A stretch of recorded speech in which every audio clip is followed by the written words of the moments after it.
Hello future officers, Radhe Radhe. आप सभी लोगों का स्वागत है शिखर सिविल सर्विसेज सब में। तो कल से हम लोगों ने स्टार्ट किया था राष्ट्रपति के बारे में पढ़ना।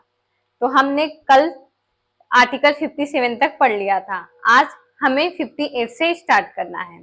तो कल हमने जितना पढ़ा था पहले उसको कर लेते हैं रिवीजन, उसके बाद आगे बढ़ते हैं। तो देखिए, आर्टिकल 52 में क्या बताया था। आर्टिकल 52 में मैंने बताया था कि भारत का एक राष्ट्रपति होगा और ये क्या होंगे राष्ट्रपति, भारत के कॉन्स्टिट्यूशनल हेड होंगे, राष्ट्रीय अध्यक्ष होंगे, नाम मात्र के ये प्रमुख हैं और भारत के प्रथम नागरिक माने जाएंगे राष्ट्रपति। तो आर्टिकल 52 में ये था। आर्टिकल 53 में क्या था कि जो भी कार्य किए जाएंगे, यानी कि कार्यपालिका की जितनी भी शक्तियां होंगी, जो भी कार्य किए जाएंगे कार्यपालिका के तहत, वो किसके नाम पे किए जाएंगे, राष्ट्रपति के नाम पे किए जाएंगे। इस शक्ति का प्रयोग राष्ट्रपति खुद भी कर सकता है और अपने अधीनस्थ अधिकारियों के माध्यम से भी करवा सकते हैं। आर्टिकल 54 में क्या कहा गया है। आर्टिकल 54 में निर्वाचक मंडल के बारे में बताया गया है कि कौन कौन उसमें शामिल होगा और कौन शामिल नहीं होगा। तो कौन कौन शामिल होगा, संसद के सभी निर्वाचित सदस्य शामिल होंगे, सभी राज्यों की विधानसभाओं के निर्वाचित सदस्य शामिल होंगे, दिल्ली और पुदुचेरी के निर्वाचित सदस्य शामिल होंगे, और अगर किसी राज्य का मुख्यमंत्री निम्न सदन का सदस्य है तो वो भी उसमें शामिल होगा। कौन शामिल नहीं होगा, तो राज्यपाल शामिल नहीं होंगे, उपराष्ट्रपति शामिल नहीं होंगे, राज्यों की विधान परिषद के सदस्य शामिल नहीं होंगे और मनोनीत सदस्य इसमें शामिल नहीं होंगे। उसके बाद आते हैं आर्टिकल 55। आर्टिकल 55 में कहा गया है कि राष्ट्रपति के निर्वाचन की विधि के बारे में बताया गया है।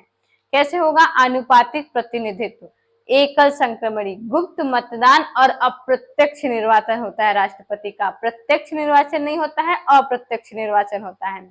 आर्टिकल 56 में क्या बताया गया है कि राष्ट्रपति के कार्यकाल के बारे में बताया गया है कि उनका कार्यकाल कितने समय का होगा। आर्टिकल 57 में बताया गया है कि राष्ट्रपति का पुनर्निर्वाचन हो सकता है या नहीं हो सकता है, मतलब इसके बारे में बताया गया है।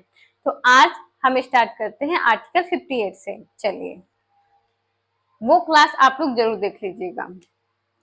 आपको प्रेसिडेंट में ना एक भी सवाल बाहर नहीं जाएगा। मैं जितना अच्छे से इसे एकदम पढ़ा दूंगी। देखिए किस पे आते हैं, आर्टिकल 58। आर्टिकल 58 में क्या पूछा गया है, योग्यता यानी कि क्वालिफिकेशन बताई गई है कि क्या क्या होना चाहिए राष्ट्रपति बनने के लिए। तो क्या क्या होना चाहिए, देखिए क्या बताया गया है इसमें, योग्यता, क्वालिफिकेशन। तो क्या क्या होना चाहिए योग्यता राष्ट्रपति बनने के लिए। राष्ट्रपति बनने के लिए किसी भी व्यक्ति को क्या होना चाहिए, सबसे पहले भारत का नागरिक होना चाहिए। भारत का नागरिक होना चाहिए, नागरिक होना चाहिए। दूसरा क्या होना चाहिए, 30 वर्ष की आयु कंप्लीट होनी चाहिए। 30 वर्ष की आयु होनी चाहिए, 30 वर्ष की आयु होनी चाहिए, आयु होना चाहिए। और क्या चाहिए, 30 वर्ष की आयु चाहिए। और लोकसभा, याद रखिएगा राज्यसभा नहीं, लोकसभा की सदस्य बनने की योग्यता होना चाहिए। सदस्य नहीं होना चाहिए, सदस्य बनने की योग्यता होना चाहिए। लोकसभा की सदस्य बनने की योग्यता होनी चाहिए, योग्यता होनी चाहिए। देखिए क्या क्या है आर्टिकल 58 में, योग्यता के बारे में बताया गया है, क्वालिफिकेशन में क्या क्या होनी चाहिए। तो क्या क्या होना चाहिए, भारत का नागरिक होना चाहिए। देखिए भारत का जन्मा नागरिक नहीं होना चाहिए, भारत का बस नागरिक होना चाहिए। 30 वर्ष की आयु पूरी होनी चाहिए और क्या, लोकसभा का सदस्य बनने की योग्यता उनमें होनी चाहिए। अच्छा, क्या नहीं होना चाहिए, ये भी समझना जरूरी है कि क्या होना नहीं जरूरी है, क्या नहीं जरूरी है। देखिए, ये भी पता होना चाहिए। ये पता होगा तो इसका आंसर लगाने में आसानी होगी। तो क्या नहीं होना चाहिए? भारत का जन्मा नागरिक नहीं होना चाहिए। मतलब ऐसा नहीं है कि जिसका जन्म भारत में हुआ है बस वही राष्ट्रपति बन सकता है। वो भारत का नागरिक हो बस, वो चाहे नागरिकता लिया हो बाद में या भारत में ही जन्म हुआ हो, उससे कोई मतलब नहीं है। राष्ट्रपति बनने के लिए बस इतना है कि वो भारत का नागरिक होना चाहिए। तो क्या होना चाहिए? भारत का जन्मा नागरिक होना अनिवार्य नहीं है। जन्मा नागरिक होना अनिवार्य नहीं है। अनिवार्य नहीं है। और क्या? वो पढ़ा लिखा हो, ये अनिवार्य नहीं है।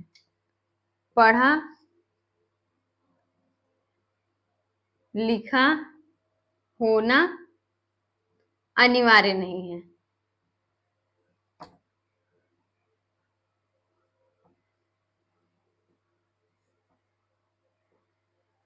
देख रहे हैं, आपको एसडीएम बनने के लिए क्या होना चाहिए? पढ़ा लिखा होना चाहिए, ग्रेजुएशन चाहिए, तब आप जाके फॉर्म फिल कर सकते हैं। लेकिन भारत का राष्ट्रपति बनने के लिए अंगूठा छाप हो तब भी आप भारत के राष्ट्रपति बन सकते हैं। तो ये कितनी बड़ी विडंबना है कि जिस देश में मतलब ये है कि जो सबसे राष्ट्र का अध्यक्ष होगा वो उसका पढ़ा लिखा होना अनिवार्य नहीं है। ये बहुत ही सोचने वाली बात है। तो देखिए यहाँ क्या है कि क्या नहीं होना चाहिए? तो वो पढ़ा लिखा हो, ये कोई जरूरी नहीं है। और क्या? वो भारत का जन्मा नागरिक हो, ये अनिवार्य नहीं है। तो क्या क्या होना अनिवार्य है? वो क्या कहते हैं, भारत का नागरिक होना चाहिए, ये अनिवार्य है। 30 वर्ष की आयु होनी चाहिए, ये भी अनिवार्य है। 30 वर्ष से ऊपर भी हो सकते हैं, लेकिन न्यूनतम आयु जो होनी चाहिए वो 30 वर्ष होनी चाहिए। और क्या कहते हैं, लोकसभा के सदस्य बनने की योग्यता होनी चाहिए। तो इसे आप लोग लिख लीजिए।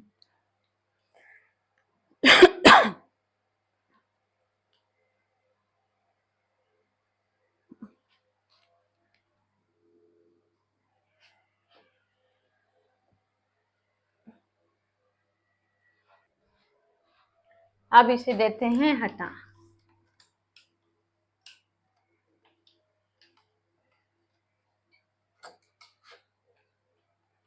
अब क्या पूछा है? दशाएं। देखिए आर्टिकल 59, आर्टिकल 59 में क्या बताया गया है? दशाएं बताया गया है। दशाएं कंडीशन, इसमें क्या क्या होना चाहिए? देखिए दशाओं में क्या है, सॉरी, देखिए दशाओं में क्या है, वो संसद का सदस्य नहीं होना चाहिए। ऐसा नहीं है कि जो संसद का सदस्य है वो राष्ट्रपति बन नहीं सकता है। राष्ट्रपति बन सकता है, लेकिन जब वो राष्ट्रपति बनेगा तब उसे क्या करना होगा? संसद की सदस्यता छोड़नी होगी। चाहे वो राज्य में हो, राज्य की विधानसभा का सदस्य हो या विधान परिषद का सदस्य हो या लोकसभा या राज्यसभा का हो। अगर इसमें से कहीं भी है वो सदस्य, तो राष्ट्रपति बनने के बाद वो सदस्यता उनको छोड़नी ही पड़ेगी। तो क्या है? वो संसद का सदस्य नहीं होना चाहिए। 50 प्रस्तावक और 50 अनुमोदक की जरूरत होती है। और क्या ये दोनों एक ही हो सकते हैं? 50 लोगों को लेते आए, वो 50 प्रस्तावक भी बन जाए, 50 अनुमोदक भी बन जाए? तो ऐसा नहीं है, अलग अलग व्यक्ति होने चाहिए। यानी कि राष्ट्रपति के लिए 50 प्रस्तावक और 50 अनुमोदक जो हैं उनको मिला के कितने चाहिए? 100 लोग चाहिए। 50 प्रस्तावक अलग बनेंगे, 50 अनुमोदक अलग। और देखिए 15,000 रुपए की जमानत राशि रखी गई है। ये क्यों रखी गई है? ये इसलिए रखी गई है कि कोई भी राष्ट्रपति के इलेक्शन में खड़ा ना हो जाए, मतलब यूं ही। इसमें क्या कहा गया है कि अगर राष्ट्रपति के चुनाव में 15,000 जो जमानत राशि है उसको आरबीआई के पास जमा करना होता है। अगर राष्ट्रपति के चुनाव में कुल वैध मत जितने पड़े हैं उसमें का 1/6 अगर किसी को नहीं मिलता है तो उसकी जमानत राशि क्या हो जाती है? जब्त हो जाती है, वो वापस नहीं किया जाता है। ठीक है, तो इसमें ये है आर्टिकल 59 में। आर्टिकल 59 में क्या है? तो देखिए आर्टिकल 59 में पहले ये है कि क्या होना चाहिए? संसद का सदस्य नहीं होना चाहिए। संसद या राज्य विधानसभा, राज्य विधानसभा का सदस्य नहीं होना चाहिए, सदस्य नहीं होना चाहिए। और क्या चाहिए? 50 प्रस्तावक चाहिए, 50 प्रस्तावक। और क्या लगते हैं? 50 लगते हैं अनुमोदक, 50 अनुमोदक। 15,000 की जमानत राशि लगती है, 15,000 क्या लगती है? जमानत राशि। ठीक है। और किसके पास जमा किया जाता है? आरबीआई के पास। और देखिए इसमें क्या इंपॉर्टेंट है, ये पूछा हुआ क्वेश्चन है कि कितना अगर नहीं मिलता है तो जब्त कर लिया जाता है। अगर कुल वैध मत का, कुल वैध मत का, वैध मत का 1/6 वोट आपको नहीं मिला है तो जमानत राशि क्या होगी? जब्त कर ली जाएगी। जमानत राशि जब्त कर लिया जाएगा, जब्त कर लिया जाएगा। क्या है? कुल वैध मत का, अगर किसी को, अगर कोई इलेक्शन में खड़ा हुआ है और उसे कुल वैध मत का 1/6 वोट नहीं मिला है तो क्या होगा? ये 15,000 की जो जमानत राशि जमा की गई है वो जब्त कर ली जाएगी। और ये इसलिए किया गया कि बहुत सारे लोग राष्ट्रपति के चुनाव में ना उठ सके, इसलिए। लेकिन ये 15,000 उतना थोड़ी ना है।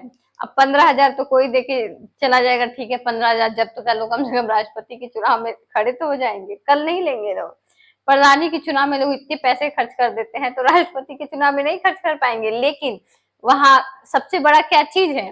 ये 50 प्रस्तावक और 50 अनुमोदक चाहिए, ये बड़ी बात है लाना सबको। 50 प्रस्तावक और 50 अनुमोदक, क्योंकि वो संसद के सदस्यों में से ही आते हैं। तो भैया उन्हीं के पास जाएंगे जिनकी पार्टी की सरकार होती है, या क्या कहते हैं विपक्ष के भी होंगे, तो उन्हीं जो लोग चुनेंगे तो वही तो जाएंगे। बाहरी लोग कोई जाएगा तो क्या कोई सपोर्ट करेगा? नहीं सपोर्ट करेगा। तो सबसे ज्यादा वो पैसे तो जमा कर सकता है बाहरी कोई। अगर मैं ही जाऊं तो मैं पैसे तो जमा कर सकती हूँ, 15,000 रुपए, ठीक है जब्त हो जाएगा तो जब्त हो जाएगा। लेकिन जो ये 50 प्रस्तावक और 50 अनुमोदक है, ये कहाँ से लाऊंगी मैं? है ना सोचने वाली बात। तो सब मतलब ये व्यवस्था तो है कि सब लोग उठ सकते हैं, लेकिन क्या सच में सब लोग जा सकते हैं राष्ट्रपति के इलेक्शन में उठने के लिए? नहीं जा सकते हैं। अब देखिए ये लिख लीजिए, उसके बाद हटाती हूँ। अब देते हैं हटा इसे।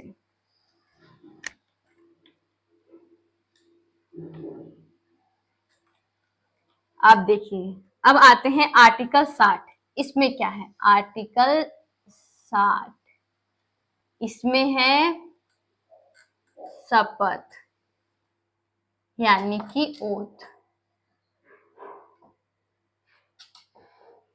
शपथ के बारे में, राष्ट्रपति को शपथ कौन दिलाता है? तो कौन दिलाता है? CJI, chief justice of India. Chief justice of India राष्ट्रपति को शपथ दिलाते हैं, यानी कि भारत के मुख्य न्यायाधीश जो हैं वो राष्ट्रपति को शपथ दिलाते हैं। अगर अगर मुख्य न्यायाधीश नहीं है तो उनकी अनुपस्थिति में जो वरिष्ठतम न्यायाधीश होंगे वो राष्ट्रपति को क्या दिलाएंगे? शपथ दिलाएंगे। तो देखिए राष्ट्रपति को कौन शपथ दिलाता है? तो भारत के मुख्य न्यायाधीश।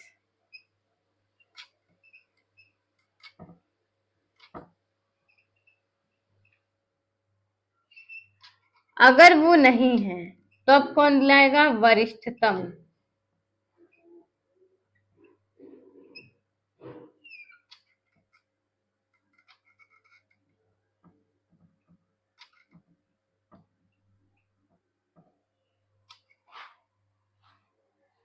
उनकी अनुपस्थिति में कौन दिलाएगा? वरिष्ठतम न्यायाधीश दिलाएंगे। और वैसे कौन दिलाएंगे? भारत के मुख्य न्यायाधीश दिलाएंगे। तो अब इसे देते हैं हटा। ये हो गया। अब किस पे आते हैं? आर्टिकल 61। आर्टिकल 61 में क्या है? आर्टिकल 61 में है महाभियोग।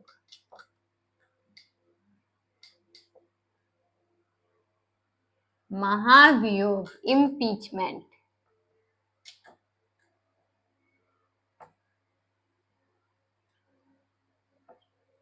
इम्पीचमेंट। देखिए, महाभियोग, महाभियोग की प्रक्रिया हमने कहां से लिया है? तो महाभियोग की प्रक्रिया हमने लिया है अमेरिका के संविधान से, ठीक है। और भारत के क्या कहते हैं, राष्ट्रपति पे महाभियोग कैसे चलाया जाता है? अगर क्या कहते हैं, किसी राष्ट्रपति पे महाभियोग की प्रक्रिया को लाना है तो सबसे पहले संसद के किसी भी सदन में आ सकता है, लोकसभा में भी आ सकता है और राज्यसभा में भी आ सकता है। हाँ, राज्यों की विधानसभा में नहीं लाया जा सकता है। कहाँ कहाँ लाया जा सकता है? केवल और केवल लोकसभा और राज्यसभा में लाया जा सकता है। अगर मान लीजिए लोकसभा में आया है, चलिए कहीं भी आया हो, लोकसभा में आया हो या राज्यसभा में, सबसे पहले लाने के लिए जिस भी सदन में आया है उस सदन के कुल जितने भी सदस्य हैं उनका 1/4 सदस्यों का हस्ताक्षर सहित नोटिस किसको देना पड़ता है? राष्ट्रपति को। और कितने दिन पहले देना पड़ता है? 14 दिन पहले देना होता है। उसके बाद ही क्या कहते हैं, ये प्रक्रिया लाई जाती है। और मान लीजिए आ गया, अगर मान लीजिए लोकसभा में आ गया तो लोकसभा सबसे पहले कैसे पारित करेगी? इसे विशेष बहुमत से पारित करती है। और विशेष बहुमत उपस्थित और मतदान करने वालों का विशेष बहुमत नहीं, सदन की कुल सदस्य संख्या का विशेष बहुमत से पारित करना होता है। सदन की कुल सदस्य संख्या का विशेष बहुमत से पारित करना होता है। अगर ये मान लीजिए लोकसभा में आया है, लोकसभा से पारित होकर राज्यसभा के पास गया, तो राज्यसभा इसे तुरंत पारित नहीं करेगी। राज्यसभा पहले इसकी क्या करेगी? जांच करेगी कि राष्ट्रपति के ऊपर जो इल्जाम लगाया गया है क्या वो सही है। अगर वो सही पाती है कि मान लीजिए पहले सदन ने जो आरोप लगाए हैं वो सही है, तो राज्यसभा भी इसे क्या करेगी? विशेष बहुमत से ही पारित करेगी। हाँ, लेकिन राज्यसभा में राष्ट्रपति को मौका दिया जाता है कि वो अपनी बात रख सके। और यहाँ पे राष्ट्रपति अपनी बात खुद जाके कह सकते हैं या अपने द्वारा किसी को भेज सकते हैं कि वो जाके उनकी बात कह दे। देखिए, महाभियोग लाया किस आधार पे जाता है? तो संविधान के अतिक्रमण के आधार पे लाया जाता है। लेकिन ये संविधान के अतिक्रमण शब्द को संविधान में कहीं भी परिभाषित नहीं किया गया है। तो नॉर्मल वे में क्या माना जाता है कि क्या होगा संविधान का अतिक्रमण? तो वैसे माना जाता है कि अगर राष्ट्रपति मंत्रिपरिषद की सलाह के अनुसार काम नहीं करता है तो उसे ही संविधान का अतिक्रमण माना जाता है। और देखिए, हमने भले ही ये प्रक्रिया राष्ट्रपति की लिया है अमेरिका से, लेकिन अमेरिका के राष्ट्रपति पे महाभियोग की प्रक्रिया और भारत के राष्ट्रपति पे महाभियोग की प्रक्रिया में अंतर पाया जाता है। इसमें अंतर क्या है, पहले ये लिख लेते हैं, उसके बाद समझाते हैं। अच्छा, साथ में ही समझ लीजिए। देखिए, अमेरिका के राष्ट्रपति पे जब भी क्या कहते हैं, देखिए भारत के राष्ट्रपति पे महाभियोग की प्रक्रिया संसद के किसी भी सदन में आ सकता है, लोकसभा में भी आ सकता है और राज्यसभा में भी आ सकता है। लेकिन अमेरिका में जब भी आता है राष्ट्रपति पे महाभियोग की प्रक्रिया तो वो कहाँ आता है? निम्न सदन में आता है, हाउस ऑफ रिप्रेजेंटेटिव में आता है, ठीक है। और उसके बाद दूसरा अंतर क्या है? दूसरा अंतर ये है कि भारत में न्यायपालिका का हस्तक्षेप नहीं होता है महाभियोग की प्रक्रिया में, लेकिन अमेरिका में न्यायपालिका का हस्तक्षेप होता है। ये कैसे पता चलता है कि देखिए, जब भी अमेरिका में क्या कहते हैं, पहले सदन से पारित होकर जब सीनेट में जाता है तो वहां की जो अध्यक्षता करते हैं वो सुप्रीम कोर्ट के न्यायाधीश करते हैं। इसी आधार पे माना जाता है कि अमेरिका में जो क्या होता है, महाभियोग की प्रक्रिया होती है उसमें न्यायालय का हस्तक्षेप होता है, लेकिन भारत में ऐसा नहीं है। भारत में महाभियोग की प्रक्रिया में न्यायपालिका का कोई रोल नहीं है।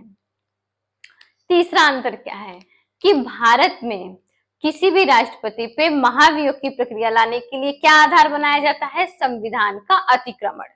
संविधान का अतिक्रमण आधार बनाया जाता है। लेकिन भारत में किसी भी राष्ट्रपति पे जब भी महाभियोग की प्रक्रिया आएगी तो वो किस आधार पे आती है? संविधान के अतिक्रमण के आधार पे लाया जाता है। और अमेरिका में क्या है? अमेरिका में है कि राजद्रोह के आधार पे भी आ सकता है, भ्रष्टाचार के भी के आधार पे भी आ सकता है, या राष्ट्रपति ने कोई जघन्य अपराध किया है, इस आधार पर भी महाभियोग की प्रक्रिया को लाया जा सकता है। भारत में अभी किसी भी राष्ट्रपति के ऊपर महाभियोग की प्रक्रिया को क्या कहते हैं, के आधार पर नहीं हटाया गया है। लेकिन अमेरिका में बहुत से ऐसे लोग हैं, राष्ट्रपति हैं, जिनके ऊपर महाभियोग चलाया गया है। अभी तो ट्रम्प के ऊपर ही चलाया गया था महाभियोग की प्रक्रिया, लेकिन वो पास नहीं हुआ था। तो चलिए महाभियोग की प्रक्रिया को हम समझ लेते हैं। इसका आधार क्या है?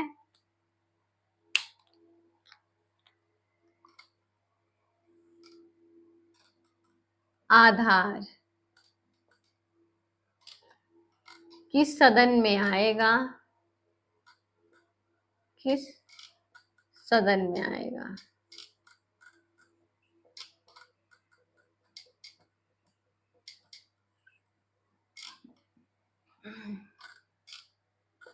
पारित कैसे किया जाए, पारित कैसे होगा?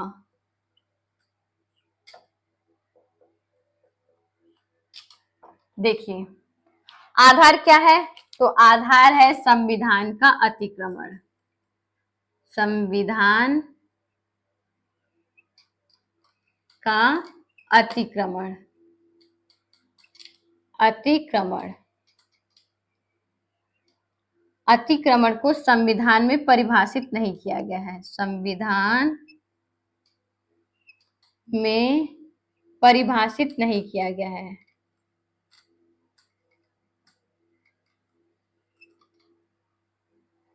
नहीं किया गया है। किस सदन में आएगा, तो किसी भी सदन में आ सकता है, किसी भी सदन, यानी कि लोकसभा में भी आ सकता है, लोकसभा में भी आ सकता है और राज्यसभा में भी किसी भी सदन में आ सकता है। आ नहीं, लाया जा सकता है, लाया जा सकता है, किसी भी सदन में लाया जा सकता है। पारित कैसे होगा, तो विशेष बहुमत, विशेष बहुमत। और ये विशेष बहुमत कैसा होगा? सदन की कुल सदस्य संख्या का विशेष बहुमत से, कुल सदस्य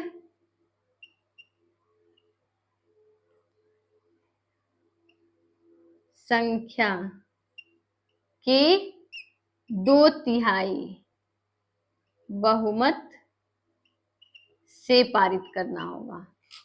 सदन की कुल सदस्य संख्या के 2/3 बहुमत से पारित करना होगा। और किस सदन में लाया जाएगा, तो किसी भी सदन में किसी भी सदन में लाया जा सकता है। और क्या आधार होगा? संविधान के अतिक्रमण के आधार पे लाया जाता है। और संविधान के अतिक्रमण को संविधान में कहीं भी परिभाषित नहीं किया गया है। लेकिन क्या माना जाता है कि अगर राष्ट्रपति क्या है, मंत्रिपरिषद की सलाह के अनुसार काम नहीं कर रहा है, तो इसे इस आधार पे लाया जा सकता है। अब देखिए, इसे लिख लीजिए।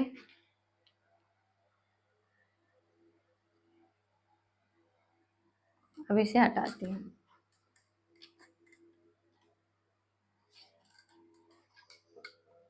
अब देखिए, अगर देखिए पहले सदन से पारित कर दिया गया, पहले सदन से पारित करने के बाद दूसरे सदन में क्या होगा? दूसरे सदन में राष्ट्रपति को मौका दिया, दूसरा सदन पहले जांच करता है, दूसरे सदन में जाएगा तो क्या होगा? दूसरा सदन, दूसरा सदन, दूसरे सदन में क्या होगा? दूसरे सदन में पहले जांच होगा, जांच होगा। अगर सही लगता है, जांच में सही पाया जाता है, तो क्या होगा, यहां भी विशेष बहुमत से ही पारित करना पड़ेगा, विशेष बहुमत से पारित करना पड़ेगा।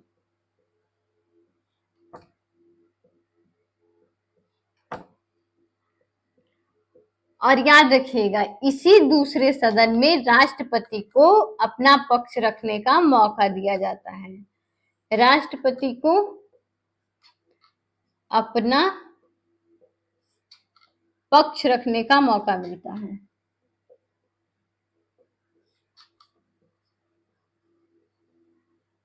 मिलता है।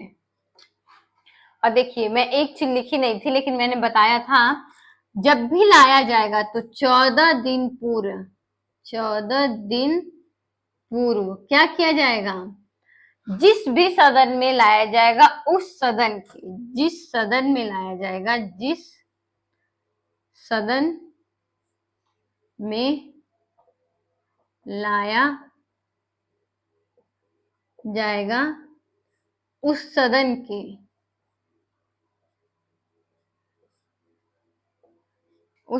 के 1/4 सदस्यों का हस्ताक्षर सहित नोटिस दिया जाएगा, सदस्य के हस्ताक्षर सहित नोटिस दिया जाएगा,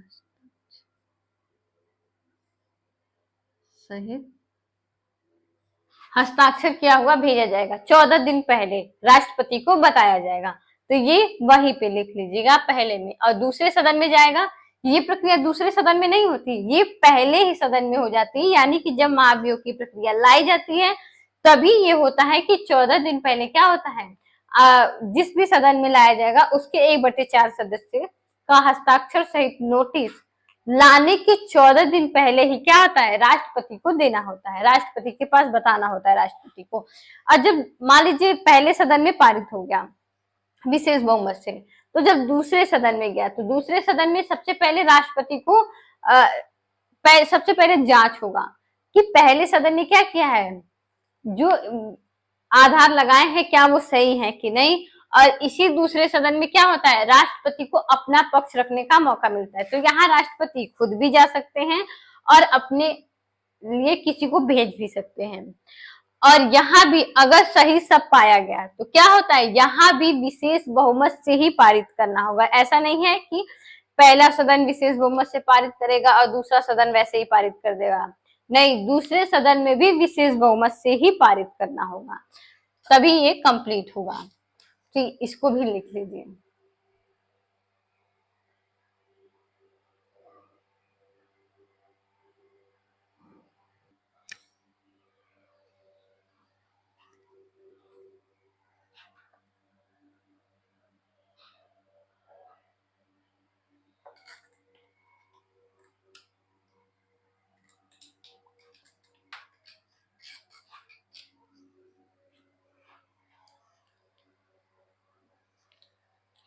देखिए अब किस पे आते हैं, अब आते हैं आर्टिकल 71। आर्टिकल 71 में क्या कहा गया है, देखिए उपराष्ट्रपति को हम लोग बाद में पढ़ेंगे, अभी राष्ट्रपति से जुड़े जितने आर्टिकल हैं सबसे पहले उनको कंप्लीट कर लेते हैं, ताकि राष्ट्रपति में आपको कहीं भी कंफ्यूजन ना हो और इधर उधर भटकना ना पड़े। बार बार अगर करेंगे ना, पहले अभी उपराष्ट्रपति अगर पढ़ लिए फिर राष्ट्रपति के बारे में कुछ पढ़ना पड़ा तो थोड़ी दिक्कत आएगी। इसीलिए राष्ट्रपति से संबंधित जितने आर्टिकल हैं, जितनी ही बातें हैं, सब एक जगह पढ़ लेते हैं, ताकि पढ़ने में भी आसानी हो, आपको समझने में भी आसानी हो और याद करने में भी आसानी हो। ठीक है, तो देखिए आर्टिकल 71। आर्टिकल 71 में कहा गया है कि राष्ट्रपति और उपराष्ट्रपति के चुनाव में अगर कोई भी दिक्कत आती है तो अंतिम निर्णय कौन लेगा, न्यायपालिका लेगी, यानी कि अंतिम निर्णय सुप्रीम कोर्ट के द्वारा लिया जाएगा।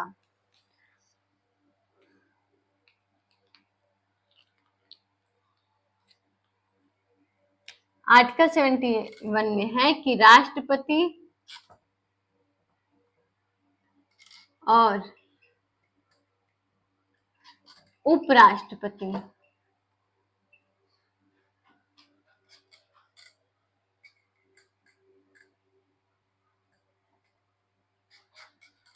के चुनाव में, इलेक्शन में किसी भी प्रकार की गड़बड़ी होने पे अंतिम निर्णय किसके द्वारा लिया जाएगा? सर्वोच्च न्यायालय के द्वारा, सर्वोच्च न्यायालय के द्वारा लिया जाएगा।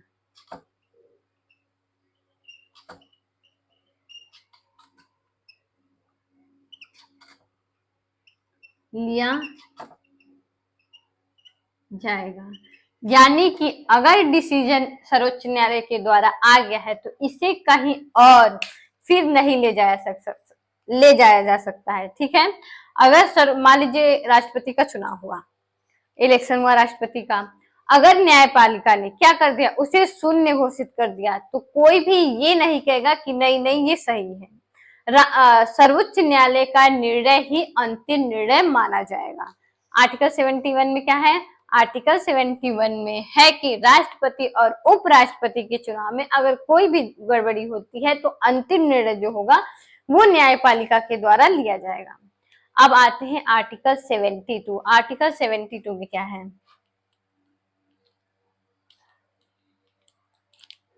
आर्टिकल 72 इसे हटा देते हैं, आप लोग लिख लो, उसके बाद हटाते हैं इसे।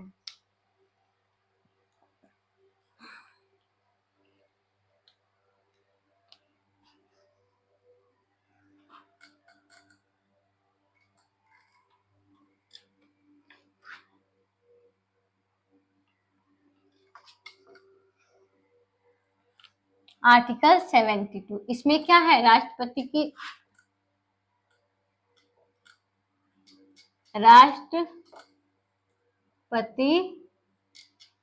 की क्षमा दान शक्ति है, क्षमा दान शक्ति। क्षमा दान जो राष्ट्रपति करते हैं वो किस आर्टिकल के तहत करते हैं? आर्टिकल 72। राष्ट्रपति को जो आर्टिकल 72 के तहत जो राष्ट्रपति को क्षमा दान की शक्ति दी गई है वो क्या है? वो कैसी शक्ति है? संवैधानिक शक्ति है। और इसके तहत क्या कहा गया है कि न्यायपालिका अगर किसी को सजा सुनाई है तो राष्ट्रपति के पास ये हक है कि वो चाहे तो सजा को माफ कर दे या सजा को कम कर दे। यही है क्षमादान की शक्ति। और क्या क्षमादान की शक्ति किसी और को भी दी गई है? तो राज्यों के राज्यपाल को भी क्षमादान की शक्ति दी गई है। किस आर्टिकल में दी गई है? आर्टिकल 161 में दिया गया है राज्यपाल को क्षमादान की शक्ति, लेकिन वो राष्ट्रपति से थोड़ा सा डिफरेंट है। तो वो हम पढ़ेंगे बाद में, जब हम पढ़ेंगे राज्यपाल तब। अभी हम राष्ट्रपति के बारे में बस पढ़ेंगे। राष्ट्रपति कौन कौन से क्षमादान की शक्ति दे सकते हैं? तो सबसे पहले देखिए, केंद्र की कार्यपालिका विधि के विरुद्ध अगर किसी को सजा दिया गया है तो राष्ट्रपति उसे क्षमादान प्रदान कर सकते हैं। सैन्य न्यायालय के तहत अगर किसी को क्या दिया गया है? सजा दिया गया है, तब राष्ट्रपति उसे क्षमादान कर सकते हैं। अगर किसी को मृत्यु दंड दिया गया है तब राष्ट्रपति के पास ये शक्ति है कि वो क्षमादान कर सकते हैं। हाँ, लेकिन राज्य की विधि के तहत अगर क्या कहते हैं किसी को सजा दिया गया है तो वो कौन करता है क्षमादान? राज्यपाल करते हैं। लेकिन राज्यपाल के पास मृत्यु दंड के आधार पर क्षमादान की शक्ति नहीं है, और ना ही सैन्य न्यायालय के द्वारा अगर किसी को सजा दिया गया है तब भी राज्यपाल कुछ नहीं कर सकते हैं, लेकिन राष्ट्रपति कर सकते हैं।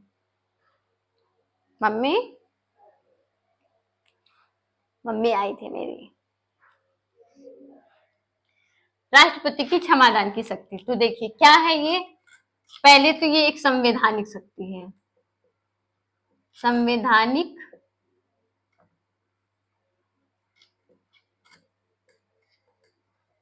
ये ग्रीन से सही नहीं लग रहा, रुकिए रेड से लिखते हूँ। रेड से लिखी चीजें क्या है? ये सिग्नल है कि यहाँ खतरा है और खतरे को एकदम ध्यान से देखना चाहिए। तो आप भी लोग ध्यान से देखो, क्या है ये? संवैधानिक शक्ति है।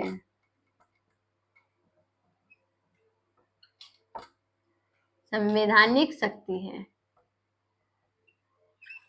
ठीक। इसे हमने कहां से लिया है? तो लिया है हमने ब्रिटेन से। कहां से लिया है? ब्रिटेन से लिया है।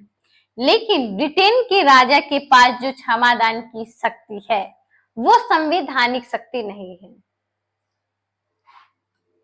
ब्रिटेन के राजा के पास जो शक्ति है वो संवैधानिक शक्ति नहीं है, लेकिन राष्ट्रपति के पास अपने वहां जो क्षमादान की शक्ति दी गई है वो संवैधानिक शक्ति है। अब आते हैं इस पे, राष्ट्रपति किसको किसको क्षमा कर सकते हैं कि केंद्र की, अगर किसी को केंद्र की कार्यपालिका विधि के विरुद्ध, कार्यपालिका सॉरी विरुद्ध नहीं होगा, केंद्र की कार्यपालिका विधि के तहत, विधि के तहत अगर किसी को सजा दी गई है तो क्या होगा? राष्ट्रपति उसको क्षमा कर सकते हैं। सजा दिया गया हो। दूसरा, किसी को अगर मृत्यु दंड की सजा मिली है, किसी को मृत्यु दंड मिला है, मृत्यु दंड की सजा अगर दी गई है तो उसको राष्ट्रपति क्षमा कर सकते हैं, सजा मिली हो।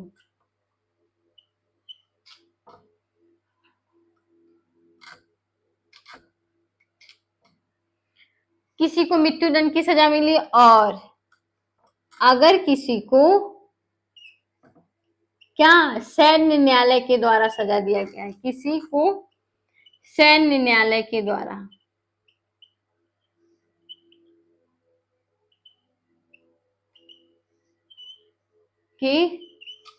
अगर सजा दिया गया है, सैन्य न्यायालय के द्वारा सजा दिया गया है, ठीक है। केंद्र की कार्यपालिका विधि के तहत अगर किसी को सजा दिया गया है तो राष्ट्रपति क्या कर सकते हैं? उसको क्षमा कर सकते हैं। किसी को अगर मृत्यु दंड की सजा मिली है तो भी राष्ट्रपति उसे क्षमा कर सकते हैं। अगर किसी को सैन्य न्यायालय के द्वारा सजा दिया गया है तो भी उसे राष्ट्रपति क्या कर सकते हैं? क्षमा कर सकते हैं, अगर राष्ट्रपति का मन हो।